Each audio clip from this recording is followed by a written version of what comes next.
Et il te dit aussi que moi aussi, je ne te condamne pas. Là où tu n'étais pas arrivé, là où tu n'étais pas à la hauteur. Donc là, je parle du pardon parce que c'est dans le pardon quelque part aussi où nous trouvons cette réconciliation intérieure avec nous-mêmes et aussi avec Dieu, même si souvent on dit oui, ben, j'aime Dieu, je relationne avec Dieu, c'est mon Dieu, mais il y a des fois des méfiances en nous où nous doutons de cet amour du Père, de cet amour de Jésus qu'il porte pour nous. Et donc, on a besoin d'être réconcilié avec lui parce que des fois, on peut même blâmer Dieu pour certaines choses dans notre vie, mais on ne va pas le dire de face. On ne va pas lui dire, Seigneur, c'est à cause de toi, si ma vie est comme ça, si mon cœur est comme ça, si ma situation ne change pas. Et des fois aussi, une réconciliation avec les autres. Et donc, le pardon est là pour un acte où on a besoin de pardonner ceux qui nous ont fait du mal, dans le sens peut-être qu'ils ont causé cet acte de blessure, parce que tout à l'heure, au tout début, j'ai parlé des attentes peut-être liées aux parents, liées à papa, liées à une relation amoureuse, liées à un conjoint, liées à peut-être des enfants, liées à des amis, etc. Mais en tout cas, pardonner ce qui t'en fait du mal, que ce soit en acte ou en absence d'acte, tellement quand les attentes sont là et que les actes sont absents, il y a aussi besoin de pardon. Mais aussi, nous avons besoin de réaliser qu'on a besoin aussi d'être pardonné par rapport aux gens à qui on a fait du mal. On ne peut pas juste se dire qu'en fait, on est des personnes parfaites et qu'on n'a jamais mal agi, parce que combien de fois, à cause de ce même rejet, de ce même situation où, comment dire ça, où on a manqué d'amour, où on a manqué de se sentir accepté, combien de fois avons-nous rejeté l'amour des autres? Et même celui de Dieu, bien sûr. Combien de fois avons-nous posé des actes ou peut-être même été juste indifférents, ou combien de fois avons-nous méprisé aussi cet amour qui vient de Dieu ou des autres? On a besoin aussi d'être pardonné, de se repentir sur ces aspects, parce que c'est dans la repentance, dans un changement d'attitude, qu'il y a la vraie délivrance. Il y a cette... quand on reconnaît nos transgressions, que là aussi où le Seigneur nous fait miséricorde. Et un autre aspect, c'est de se pardonner soi-même, comme je l'ai dit tout à l'heure, c'est que accepter que toi aussi tu es une personne qui a tes limites, qui est en cours de perfectionnement, bien que tu sois en Christ, et que voilà, où toutes les fois où tu t'es dit je n'étais pas à la hauteur, j'aurais bien aimé agir comme ça, parler comme ça, faire comme ça, j'étais pas assez ceci, assez cela, et tu te mets la pression là sur ça. Donc il faut se pardonner soi-même sur ces aspects pour véritablement être libre. Et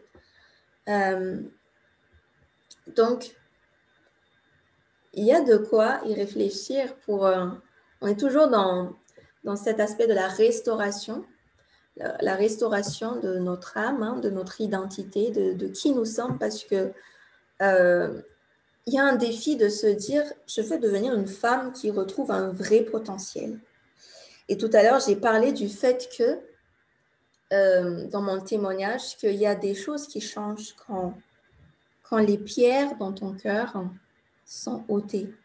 C'est-à-dire que malgré que le Saint-Esprit habite en toi, ce fleuve d'eau vive, les pierres, les épines et tout ça qui ne sont pas traités dans notre vie, en fait, empêchent cette vie divine de totalement jaillir, en fait, pour nous porter du fruit, pour que nous puissions porter du fruit, pardon. Et quand ces pierres sont ôtées pas à pas, traitées, guéries aussi, restaurées, parce que quand on a ôté quelque chose, quelque part, ça a ôté un vide et ça a laissé un vide, donc il faut le combler. Bien sûr, le Saint-Esprit vient apporter ce baume dans notre vie. Et donc, ce que j'aimerais dire d'abord, c'est que, en fait, ce n'est pas automatique, même si tu sais que tu vis dans le rejet. Il faut vraiment ressaisir cette parole de Jésus. C'est le royaume appartient à ceux qui sont violents. Si tu veux entrer dans cette libération de vivre, être une femme pleinement aimée, pleinement acceptée, réalisant en tout temps que le Père t'aime, quelles que soient tes saisons. Parce que, comme je l'ai dit, tes saisons de ta vie vont changer. Que tu sois célibataire, que tu sois maman, épouse, etc. Ou grand-mère, ou être dans différentes responsabilités. Mais c'est un socle, un fondement à laquelle, aujourd'hui, en tant que femme, je nous encourage à retrouver le fondement de notre vie. Un vrai fondement à laquelle on doit aspirer à être des violents pour s'en emparer, pour y entrer et pour être en affermi et que aucune chose qui soit, vienne ébranler cet amour du Père, l'amour de Dieu qui a été révélé en Jésus-Christ. Donc, c'est-à-dire qu'il y a une coopération en fait, une coopération. Et peut-être que dans mon témoignage, j'ai parlé aussi de la place des ministères. J'ai parlé de mon époux, par exemple. J'ai parlé de mes pasteurs. C'était vraiment des enseignements continus qu'il a fallu le renouvellement de l'intelligence. Il y a peut-être l'expérience de la délivrance qui était ponctuelle, mais il y a vraiment un renouvellement de l'intelligence. Il y a de nouveaux chemins à laquelle le cœur doit retrouver une nouvelle façon de vivre. Et des fois, il fallait exprimer comment tu perçois les choses et des fois ça peut être fausse, ça peut être injuste, ça peut être pas correct. Donc il fallait vraiment un accompagnement à laquelle pour que il y ait des victoires. Il y a également tous ces aspects aussi d'aspiration à oser aller plus loin avec Dieu dans le sens que tu ne dois pas juste t'enfermer dans une espèce de pensée que Dieu va me parler seulement de cette manière, me toucher ou révéler cet amour de cette manière. Il faut oser s'ouvrir au Saint-Esprit. Des fois, le Saint-Esprit va te dire, tu vas aller à ce séminaire, tu vas aller à tel endroit, tu vas prendre ce temps à part, tu vas écouter ce temps. Tout ça, c'est des petites briques à laquelle le Seigneur utilise pour reconstruire notre identité, pour remettre les choses en place.